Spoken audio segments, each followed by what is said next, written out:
अभी पितृपक्ष आने वाले हैं, तो इस समय में हम ऐसा क्या करें ताकि हमें भी हमारे पितरों का आशीर्वाद मिले और हमारे घर में भी बरकत हो। हाय एवरीवन, मैं न्यूमरोलॉजिस्ट निर्मला। तो सबसे पहले मैं आप लोगों को पितृदोष के लक्षण बताऊंगी एंड उसके बाद हमारे घर में अगर पितरों का आशीर्वाद रहता है तो उसके भी लक्षण बताऊंगी एंड उसके बाद इसकी रेमेडीज़ बताऊंगी। तो सबसे पहले हमें यह जानना चाहिए अगर हमारे घर में पितृदोष है तो क्या होता है। सबसे पहले क्या होएगा, अगर हमारे घर में पितृदोष है तो बच्चों में अनबन रहेगी, बच्चों में मनमुटाव रहेगा, आपस में नहीं बनेगी, झगड़ा रहेगा, हमारे घर में कभी भी बरकत नहीं होगी। और हमारे घर में मान लीजिए हम कोई मांगलिक कार्यक्रम करने की कोशिश करते हैं तो उसमें भी अड़चन आएगी, बच्चों की शादी ब्याह में भी प्रॉब्लम होती है, घर बनाते हैं तो उसमें भी प्रॉब्लम आती है। इन शॉर्ट आप कोई भी कार्यक्रम करें अपने घर में उसमें कोई ना कोई अड़चन जरूर आएगी। अगर यहीं पे अगर मान लीजिए हमें हमारे पितरों की ब्लेसिंग्स मिलती है तो क्या होएगा, हमारे बच्चों में आपस में बहुत अच्छा तालमेल रहेगा, वंश की वृद्धि रहेगी, बच्चे हमारे बहुत समझदार रहेंगे, वो अपने पेरेंट्स की रिस्पेक्ट करेंगे, हमारे घर में आए दिन कुछ ना कुछ मांगलिक कार्यक्रम होता रहेगा, हम अपने आप ही दान धर्म करेंगे। अचानक से हमारे घर में मान लीजिए कोई समस्या आ रही है लेकिन उसके साथ समाधान भी आएगा। मान लीजिए हमारा कोई काम बनने वाला है एंड उसमें कुछ प्रॉब्लम आ रही है, अचानक से हम बोलते हैं ना कि कोई तो चमत्कार हुआ और हमारा काम बन गया। तो ये सब चीज़ें जो होती है पितरों की ब्लेसिंग से ही होती है। इनफैक्ट अगर आप कोई भी एस्ट्रोलॉजर को दिखाते हो तो कई बार होता है हमारी कुंडली में सब कुछ अच्छा रहता है लेकिन फिर भी प्रॉब्लम्स आती है, तो वो यही कहते हैं कि आपके घर में पितृदोष है, उसका निवारण कीजिए।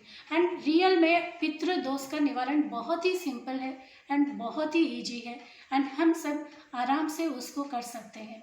लेकिन कोई भी चीज़ का सॉल्यूशन के पहले मैं आपको एक सवाल करना चाहूँगी कि एज ए पेरेंट्स हम हमारे बच्चों से क्या उम्मीद करते हैं।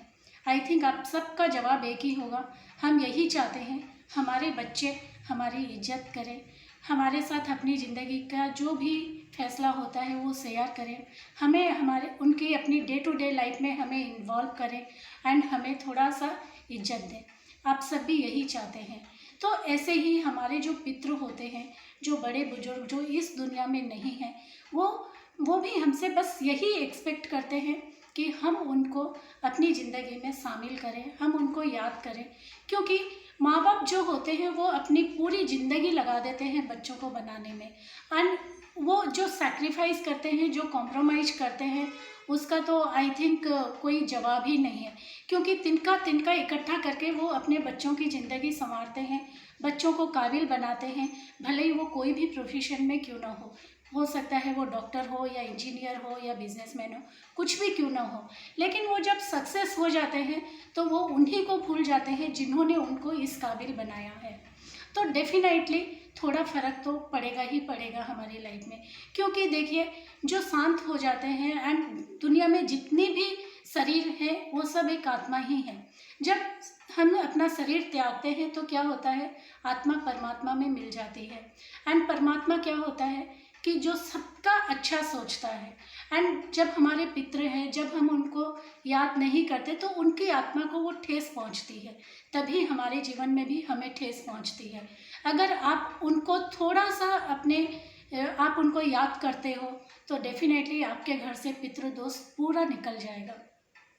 और अभी जो पितृपक्ष आने वाले हैं इसमें भी अगर मान लीजिए आपको पूरी मतलब अदर टाइम आपको टाइम नहीं रहता कि आप उनको याद करें या उनके लिए कुछ करें, कोई बात नहीं, लेकिन अगर पितृपक्ष में भी अगर आप उनको थोड़ा सा याद करते हैं, अगर उनको याद करके उनका पसंदीदा खाना बना के आपस में सब मिल बैठ के खाते हो, या फिर उस खाने को थोड़ा सा आप मंदिर में डोनेट कर दो या फिर पीछे कोई नीडी पीपल को दे दो, उनके पसंदीदा अगर जो भी वस्त्र रहे हैं या फिर वो जिस चीज़ को भी पसंद करते थे उसको थोड़ा डोनेट कीजिए, देखिए डेफिनेटली आपकी लाइफ में चेंजेस आएगा ही आएगा।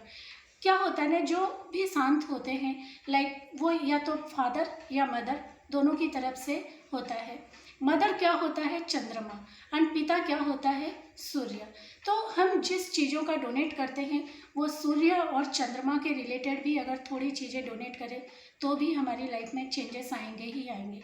इस टाइम पे अगर हम थोड़ा सा गाय को भी खाना खिलाएं 15 दिन कंटिन्यू, थोड़ा सा कौवे को भी दें, तो डेफिनेटली और भी चेंजेस आएंगे। एंड उससे भी बड़ी बात है कि आप उनको याद कीजिए। अगर आप कुछ नहीं कर सकते तो भी कोई दिक्कत नहीं है, लेकिन आप उनको रोज़ एटलीस्ट दिन में एक बार तो ज़रूर याद कीजिए और उनको धन्यवाद दीजिए कि आज हम जो भी हैं आप ही की वजह से हैं, एंड आज हम यहाँ तक पहुँचे हैं। आगे भी हमें जो भी सक्सेस मिलेगी आपकी ही ब्लेसिंग से मिलेगी। तो देखिएगा आप दिन पर दिन तरक्की करते ही जाओगे। तो उम्मीद करती हूँ आप ये सब छोटी छोटी चीज़ों को ज़रूर फॉलो करोगे। अगर मान लीजिए आपके पास कोई साधन नहीं है, आप मान लीजिए बिजी हैं, आप खाना नहीं बना पा रहे हैं या आप कोई भी चीज़ का दान धर्म नहीं कर पा रहे हैं, तो भी कोई दिक्कत नहीं है।